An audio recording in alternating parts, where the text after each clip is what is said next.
Building Web3 podcast today. My good friend Dave. He is a crypto artist and the founder of Allships. Dave, before we get too deep into what Allships is, give us a brief background on yourself, how you got into this world of Web3.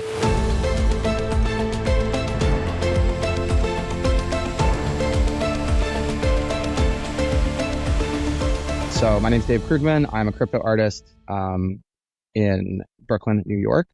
My main medium of expression is photography, although I kind of also think about using the blockchain as a canvas for many of my projects. I also am the founder of a culture company called Allships. Allships is dedicated to the idea that a rising tide raises all ships, that technology creates abundance for creative types.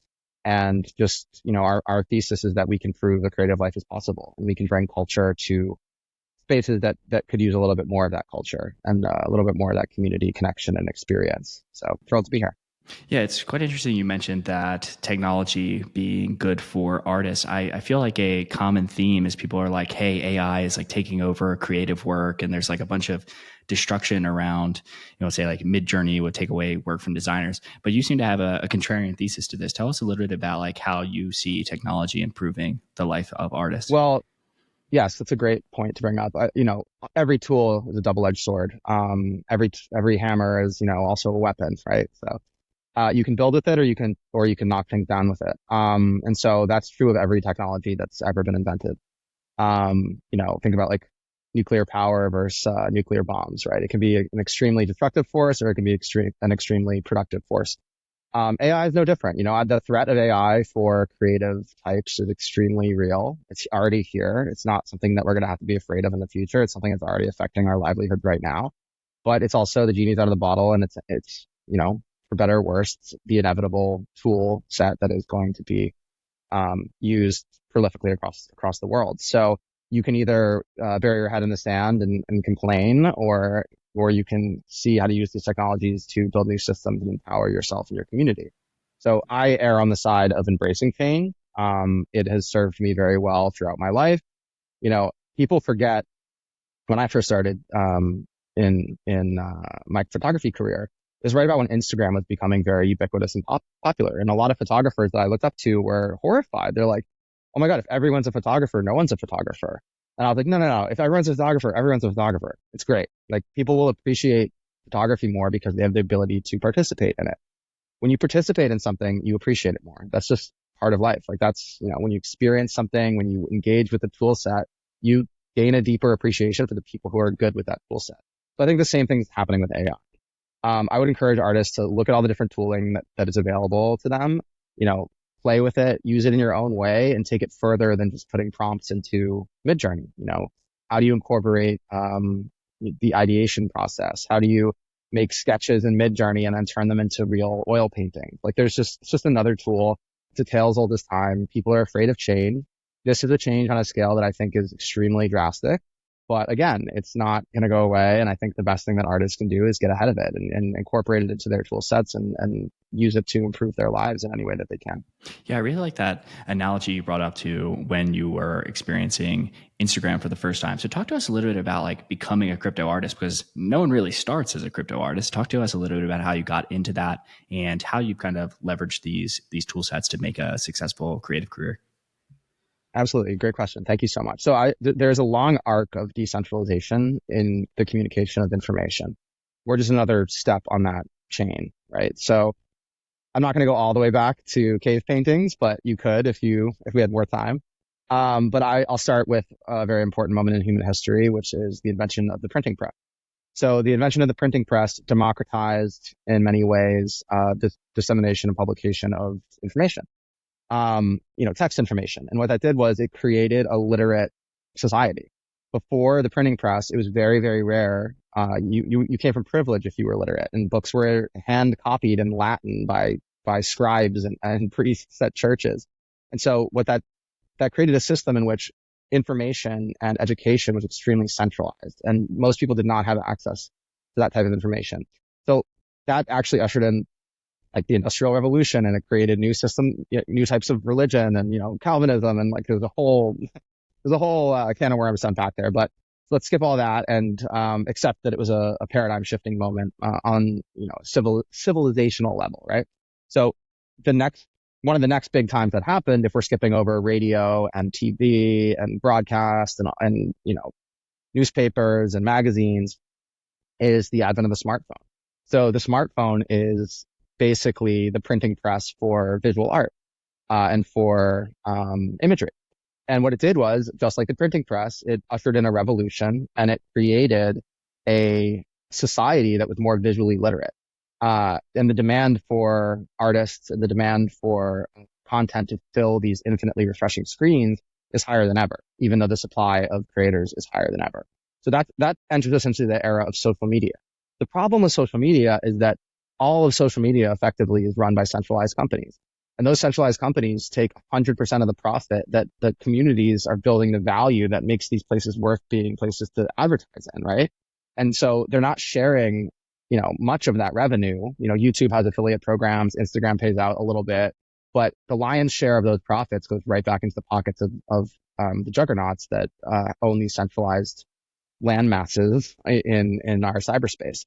So when COVID hit and my photography world shrank a lot because we weren't allowed to travel or to be together, I turned my eye towards blockchain and the crypto world, which to me, NFTs solve a huge problem for digital artists. And that problem is objecthood, right? So in the real world, we don't question that, I have an object. I can move this object. I can send this object to someone else. I can transfer it. I have custody of this one of one glass of water, right? But in our online spaces, typically everything is just a copy of a copy of a copy of a copy hosted on some centralized server that I have no control over. So what NFTs gave artists is the ability to have these movable, ownable, sovereign assets that they can issue to people that want to collect and support their work. And so that really lit up my brain. And I was like, I'm all in on this. This is the layer of the internet that I've been building towards my whole life. And in a way, social media and everything my friends and I were doing, building community on Instagram and on Twitter, it's almost like the monopoly money version of crypto art, where it's like our currency back then is attention. Our currency now is cryptocurrencies. And so that peer-to-peer value network that's created by these blockchain systems that span the globe makes it extremely easy for me to convert my community capital and my social capital that I've been building for decades online. I can convert that into tangible assets that can actually make a difference and fund and sustain my artistic lifestyle. And when we were talking a little bit off camera, you talked about some of the success that you've had in not only creating this artwork, but also in the selling and distribution. Talk to us a little bit about where the market was and how you were distributing your art and any changes you've seen over the past, I would call the NFT boom. Where would you say 2021? Yeah. So the NFT boom is always very funny to me. So I think we all got a bit caught up in the speculation bubble of 2021. I don't think it's a good anchor or point of comparison for what this industry will be and is in its current state. Although I think artists that understand this technology layer and this technology stack and understand how to use that and understand marketing and understand community building and the importance of communication around your art and storytelling and all that stuff, those artists are still thriving and succeeding. I was just able to put out a drop with Nifty Gateway called Drive Lap 2. It's our project. We created a whole, I basically built a fake used car dealership. And instead of real cars, I was selling pictures of cars on the Ethereum blockchain, right? But we really leaned into that as a bit and created this whole comedy series around it and created all this collateral that sold in the idea and also included the community in the development of this project. And so because we did that high effort experience and used blockchain technologies in the way that they were intended, and through with the philosophies that they're embedded with, we were able to sell, over 20 ETH in 24 hours of this project. And then that allows me to sustain and have runway for my next creative idea. And there's a lot of other artists too out there that are thriving, even in down markets. But most of what was happening in 2021 was just vaporware. It was a lot of people with bad intentions coming in and seeing that there was a frenzy, like a feeding frenzy, right? And they would just chum the waters and put out thousands and thousands, tens of thousands of NFTs and, extract as much value as possible. And I think that was very damaging to the market. But I actually prefer the state of the market now, even though I'm not making money hand over fist like we were in 2021, but I'm making enough to have a sustained creative career and to fund all ships of the company. And that's really all I need. And I'd rather build in these eras when everyone around me and like everyone who's still involved in this industry is someone who is like ideologically committed to this, you know, that this is a better way for creatives online to make a living. And those are the people I want to be surrounded by. I don't want to be surrounded by the person who will just come in, make 500 ETH on a 10,000 mint project, and then nobody ever hears from them again. Like those are the people I would rather not be in our industry. So, things are slower, but I'm very bullish that this is the future for digital creativity. Because for my friends and I, like, we're just not going back to a system in which we don't have a bit of equity and ownership over the economic value that we create in our online spaces. Yeah, and let's talk a little bit before we get deeper into all ships. Talk to us a little bit about the like creative stack, because I've never personally been an artist, so many of the people here are founders and builders, so they're not as familiar with the artistic pursuits that go into crypto artistry, if I can coin a word, if that already exists. Tell us a little bit about like how you guys are actually building these types of artworks. Yeah, so it all starts with your craft. For me, I'm a photographer, so it's film and digital. But even if I'm shooting film, they're getting scanned and digitized so that they can exist in this online social space that we're creating. But it doesn't really matter what your medium is. I mean, you could be a writer. There's poets like Soft Styles, and other sorts of mediums like a painter like Sam Spratt, and collage artists and anyone. It doesn't really matter what that visual is. The key is that you're going to take that visual and you're going to use a smart contract to create a system of reference that puts that work forever immutably on chain. And so it's all there's a lot of different ways that you can do this. So I use a company called Transient Labs. Transient Labs helps artists create sovereign contracts. So my contract emanates from my wallet. It has my cryptographic signature on it. And then that kind of adds it to my artistic canon. So when people go look at my work and they look at my assets and they want to enter my ecosystem as an artist, they can track all on chain, like the entire history of everything I've done from my wallet. And that's really, really important, the provenance of that. Because, for example, I've had projects out that are about to hit their 4-year anniversary, right? And so to have that all on chain and have the data map of who's been supporting and encouraging that's something that I can use as an artist. And like, that's what I mean when I say the blockchain is a canvas too. Like I can airdrop my earliest collectors free collection if I want to with the click of a button because of these smart contracts. So having these self-executed sovereign art drops is just a really, really important thing for artists moving forward in digital spaces. So I'd say the tech stack is like my own creative effort and my equipment that I've been using my whole life. Then you add Solidity and, it depends what chain you're on, obviously. I don't want to, there's all sorts of different platforms. I'm an ETH L1 kind of like artist, but I use L2s for different purposes as well, for like marketing and for like more ephemera based drops. But so that's that tech stack. And then the third really important part of this, which a lot of people would love to deny, but it's just inaccurate to deny this, is the Web2 sphere. So, Web3 grows out of the substrate of this Web2 ecosystem. So, I couldn't sell a piece if I didn't have, significant, decades long record on social media of like, oh, this guy's like been around, he knows what he's doing. He's an artist with a sustained practice. He has following, he has a megaphone, he can get his work out in front of a lot of people. Therefore, as a collector, people will bet on people like that because it's there's some proof in the pudding, so to speak. Yeah. Now we understand like kind of the tech stack, a bit of your history. Tell us about All Ships and what you guys are doing there.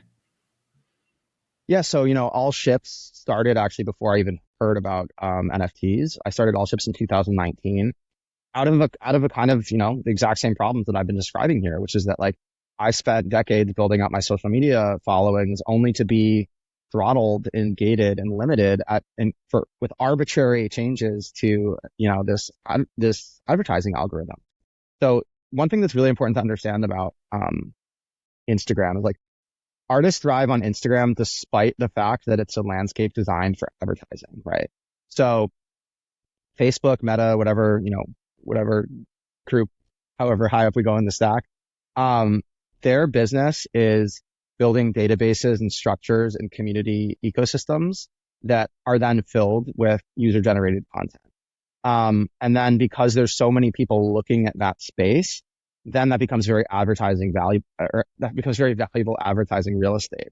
But the problem is that they didn't used to have to negotiate or share any of that with the artist because we signed a deal that was like, you can have free distribution of our work in perpetuity, and we're just happy to be connected to our friends, right? But as we mature into a more digital and online and on-chain internet, that deal looks a little more sour. Because, if I'm bringing tens of thousands of people to a website every day, I should be able to earn a little bit of the income that I'm creating for these juggernaut companies, right? And the cool thing about what blockchain has built, it's built a system of like where you can build these like symbiotic little digital ecosystems where, if I can get 100 people to send me zero point 0.1 ETH for a project once a year, that's 10 ETH. That's like a good chunk of someone's normal salary, right? And so I really think that this is the first time that we've been able to have a more sovereign economy on the internet where we're not just peripheral like a parasite on these advertising platforms. And for me, it's helped me renegotiate my relationship with the internet in general. Like I'm having a better time online now because there's so much less pressure on my social media. Like that's not my main identity anymore.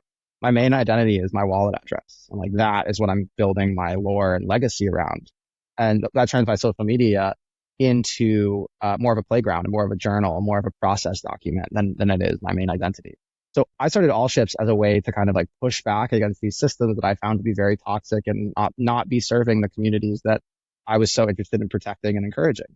The very name All Ships is all ships rise with the tide, or a rising tide lifts all ships. And the idea is that like if I'm going to thrive with my art, or I'm going to win creatively, or I'm going to like have a big income off of creative work, I'm taking everybody with me that I can. Anybody who wants to get on this ship, I'm like, let's go, let's build together. I'm an open book. I share everything I've ever learned. I will tell you, I will never hold anything back.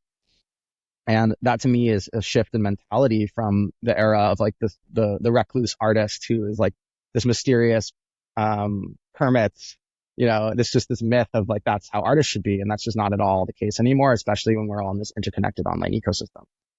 Again, the abundance I mentioned earlier that is unlocked by technology, it's not just technological abundance. It's not just abundance of the ability to create.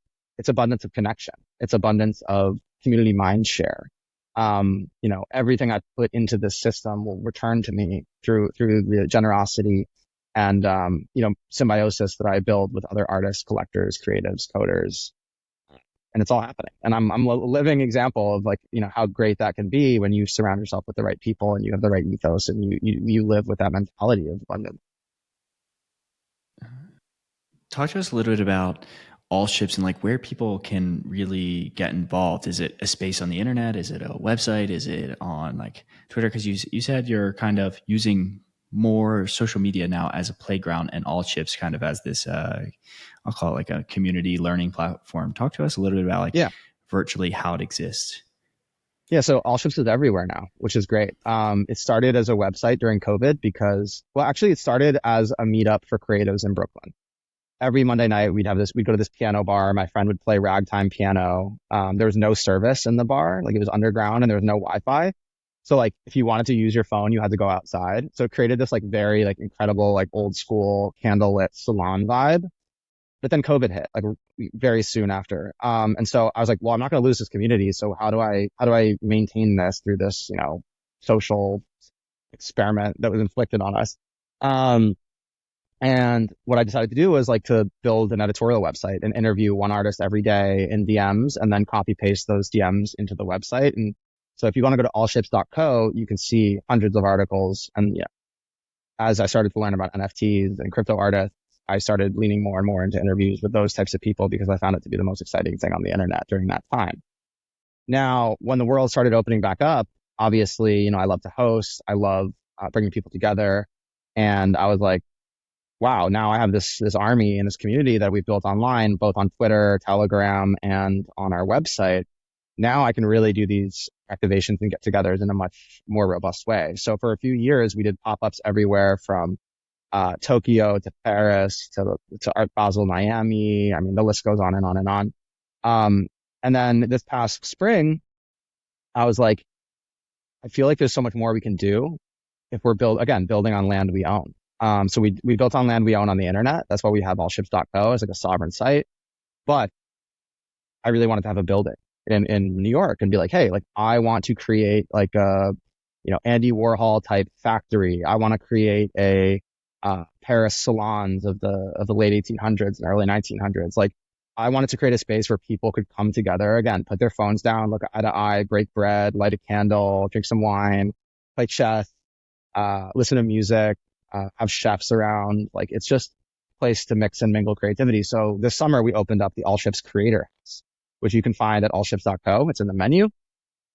And basically what it is, it's a 3,000 square foot loft in Williamsburg. It's beautifully designed. It's an open kitchen. So our chef just is there. We do dinner parties. We actually have a huge party tonight. And we're doing like a Tokyo record bar style thing with a bunch of like dumplings and dim sum and sushi and wagyu.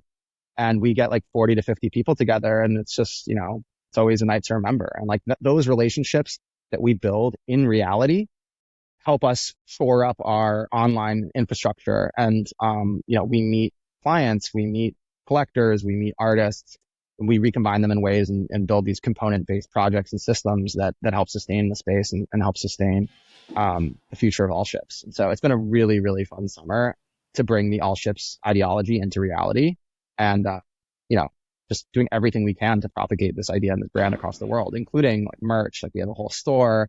And we do podcasts, we do concerts. It's just like, there's nothing I don't want to do. I just want to touch every little corner of creativity and make sure that artists are seen and encouraged. And, I don't want anyone to go through the conversations I went through as a young artist, dealing with the infrastructure of both, career jobs and also school, where they're like, what do you want to do, Dave? And I'm like, I want to be a photographer. They're like, oh, that's a hobby. What do you want to do for work? And I'm like, I never want anybody to hear that because that's just not true.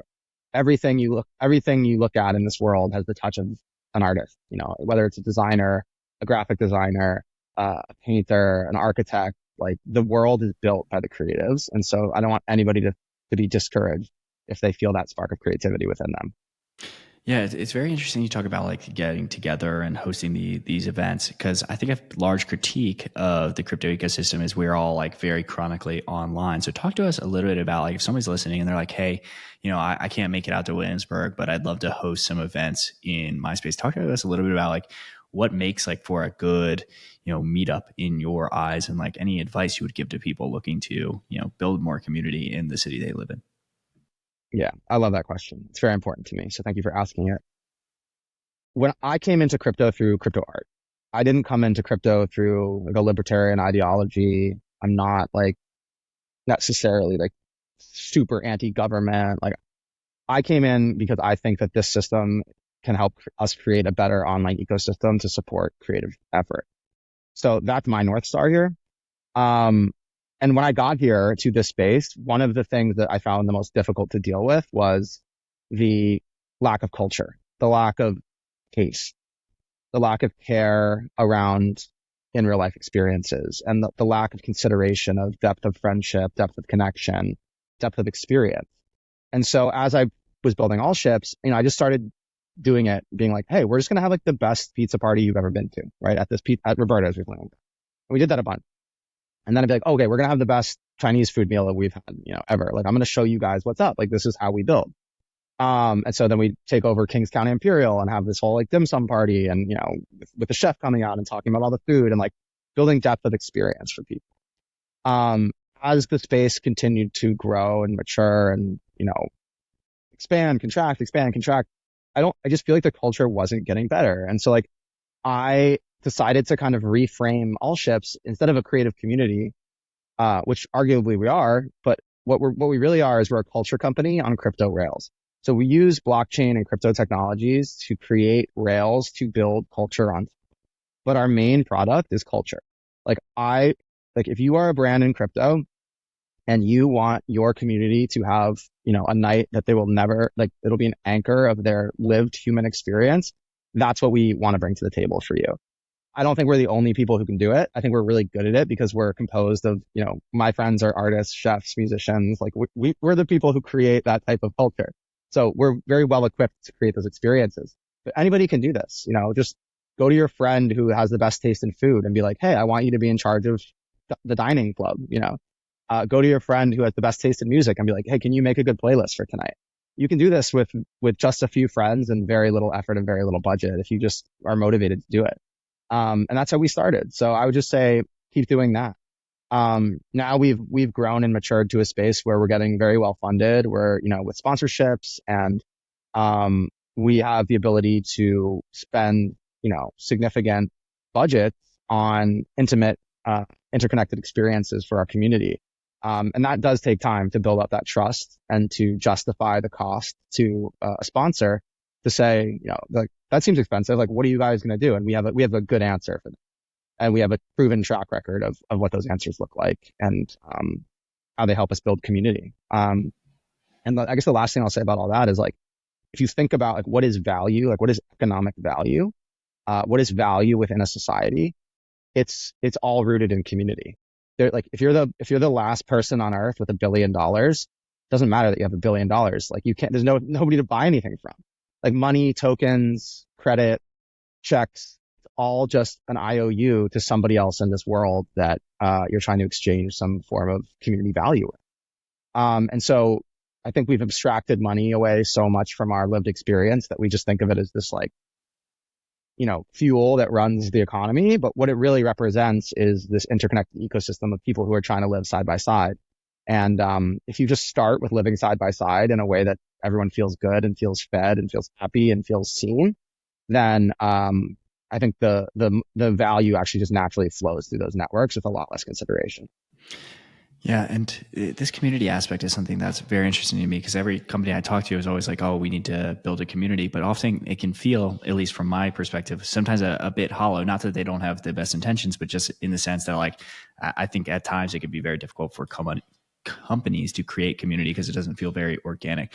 Talk to us a little bit from the company perspective on any kind of learnings they can take from you, because we already talked about, like, maybe someone's sitting in Tokyo right now and they're like, hey, I don't have this crypto community, but I can start throwing parties with my friends who have good taste in music. Talk to them a little bit from the company perspective on, like, what they can do. Well, I think the problem, I'm gonna start with the beginning of your question, and I'll lead up to the end of your question. So, like, the problem with the word community is that it's just been co-opted and abused by advertising. So when people say community, they don't even really know what they're talking about anymore. And they certainly don't know how to build it. Not everybody, but just generally, like, that word is a buzzword now. And when something becomes a buzzword, it becomes pretty useless to describe actual real world change and real world action. That's why I moved away from that word. I think culture company is a better word, because first of all, culture, I think, encompasses community. So of course I mean community when I say culture, but I also mean all the things that the community does together. There's a huge difference between me putting a community in a space, like, if I'm putting a community in a space, it's all fluorescent lighting and office desks at, like, at a WeWork. That's a very different sense of culture than if I put them in a candlelit room full of floral arrangements, right? If I'm playing, music off my phone in a bowl on the kitchen table, that's a very different cultural experience than if I have, like, for tonight, we have vinyl record players, we have a DJ specifically spinning, like, a certain genre of Japanese, vintage vinyls. That creates a different cultural experience for the community that actually helps build stronger communities. So what I would say to people that are trying to build communities, to get to the second part of your question, is how do you enhance the atmosphere? How do you enhance the dining? How do you enhance the sense of connection? How do you give people things to do and anchors to spin around that keep them connected to the ethos and idea of whatever you're trying to put forth into the world? Our experiences are very interactive. We have we have 4 Polaroid cameras, and we always have just stacks and stacks of Polaroid film, and we just leave them out. And if somebody is inclined to take a picture of their friend, we have a gigantic cork board with pins and stickers and, little branded logos that people can put on those and, like, actually tactilely engage with the act of creativity. And, like, then they go home, they take that Polaroid, they pin it to their wall, and for the rest of their life, they have this memory of that one night, and it might have been sponsored by insert blockchain, right? So, like, that level of affinity and brand building is something that goes so much further than like if you paid an influencer to post about your chain on Twitter, right? Like that's not going to make much of an impact. What does make an impact is funding and creating cultural experiences for the very people that you want to be closer to you and your community. Yeah, this conversation really makes me want to throw a party. I'm more of a stay-at-home kind of guy, but it makes me really think I one, I need to change my background to have more plants in it, and two, I need to throw a party. So finally, we talked a little bit about social media and how they've kind of just become this place for advertisers to kind of extract a lot of value from the communities that are there, community using that buzzword, without really giving back to the underlying artists. Are you bullish at all on, say, like a Farcast or a Lens or any of these like Web3, call them social fi movements, or do you feel that still the most of value for artists will accrue on things like Instagram or TikTok? Okay, great question.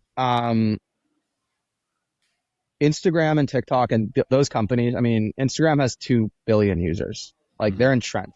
Like that is going to be an institution for as long as I'm alive, I'm sure. What I think what Web3 is giving us is leverage.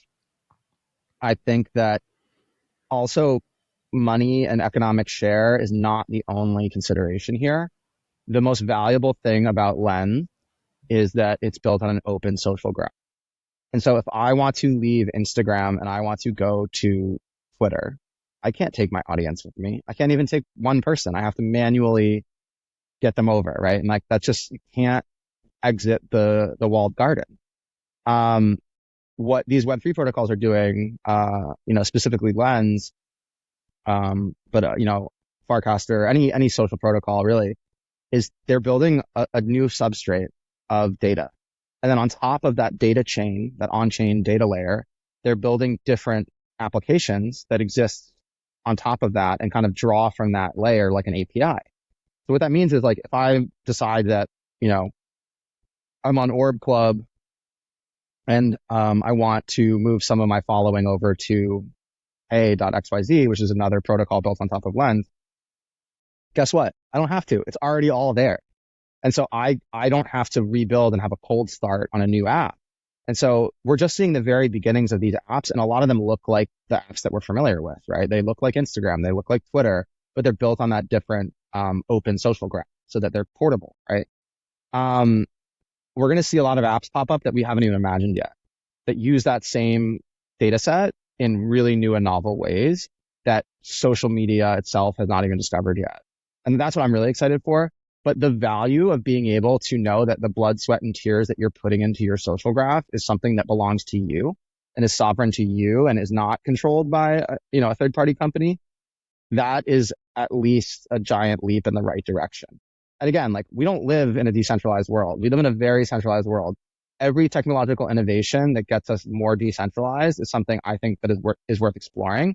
And we're like on this slow march towards decentralization. And again, going all the way back to a campfire, right? Like the first centralized tribes, and then like those, they grow and spread out, and then those become towns and then cities. And like there's this march towards centralization. And now I think there's this desire to start, dismantling some of those systems, not abandoning those systems, but understanding that like you can have a space on the internet that is more niche and is more portable to you and is more sovereign to you. And I think that actually helps with your relationship with the centralized services as well, because you have another place to go to that can give you a very different feeling. Yeah, back when I was a programmer, and I'll make this make sense soon, is there used to be this thing called JavaScript fatigue, where there would be a new JavaScript framework released every single week, and you'd be like, oh, which do I actually learn? So as somebody that has great taste, is there anything in the Web3 social fi like experience that you think like, hey, I think this is a really interesting app that people should check out? Because I look at Farcaster, I look at Lens, I'm like, where do I even start? I spent so much time on Twitter. I've done this. So I will say, Orb Club is like a mix of feels like a mix of Twitter, Instagram, and Reddit. And the UX is so sleek that I'm like, wow, like this is really nice. Like this feels like a cozy place to share. And it feels like there's all these little niche communities where I can be like, oh, like I can post to the dining channel about that amazing meal I had last night without like interrupting my photography feed and the photo channel. So that's like the Reddit aspect of it that I really like. So I think that's great. I think the problem that all of these companies have and will have in the future is like, it's really hard to financialize friendship. Like that's not how friendships are built. You know, people who build friendships around money are very lonely, sad people in the end. You know, you end up in a room alone because you've burned through all your financial relationships. And that's just not how people build community. Like true love, whether it's love between, you know, two people or if it's love between friends or love in your family, like that's something that is very disconnected from finances and from money. That's a feeling it's one of the most human feelings you can possibly have. And it's much more important than money, in my opinion. And so when you like, you know, just topically, like we just saw the fall of Friend, right? I made a Friend Tech account like the first day because I like to play and I'm curious about what people are building. But like 2 days into that shit, I was like, this is not going to work. Like, this is a nightmare it's like turning friendship into a Ponzi scheme. Like, this is not going to work. Like, nobody's going to, like, the people who extracted fees from it, good for them. They made a lot of money, but like, there's no end of that merry-go-round. Like, it doesn't actually lead to fulfilling human experiences because everything's financialized. People are gambling. They're not building relationships, you know? So I think that the biggest problem SocialFi is going to have is finding out a sustainable economic model that is not just constantly bent towards financial gain. Because the second you do that, you destroy your ability to make real relationships. Yeah, it's quite interesting. Yeah, now that we're reflecting on friendship, I find a lot of my current friends have come from paid communities that I've been a part of because there's like there's some like gatekeeping where it's like, hey, if you're interested in building like social media agencies, you're interested in building like certain kind of companies, all those people congregate there and you might not be able to find it there. That was just something that came off the top of my head. I'm trying to think how many friends I agree with you, by the way. And I don't think it can never happen. But I think what happened with you is you were in a community that might have been gated by some financial, you know, limit. But once you're there, you're building real relationship. Like it's not because you bought a specific person's share. Yes. That you're friends with them now. Like maybe you bought their share and then you became friends naturally, but I would die on the hill that it was not because of the exchange of money that you feel a depth of connection with that person. Oh, no, absolutely not. Yeah. So like I just want to clarify what I mean. Like I do think there's a place for membership. I do think there's a place for passes and groups and group chats. Like I've, you know, made most of my best friends on the internet, but I do think once you start like speculating on those friendships, it's going to get real fucking weird and not fun.